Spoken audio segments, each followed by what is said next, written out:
দেখিয়ে নিয়ে একবার। এটা কিন্তু আমার নয়, এটা আমার নয়, ঠিক আছে?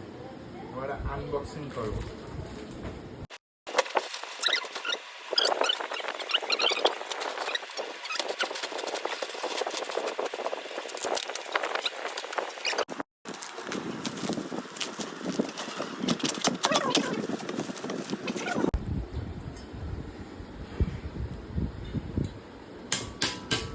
টপ বক্স বসবে ওখানে? হ্যাঁ, আর এই সাইজে আমার যেমন সাইজে।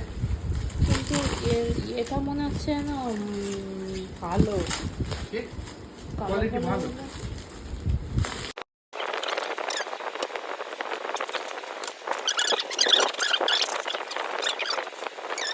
এই হয়ে গেছে।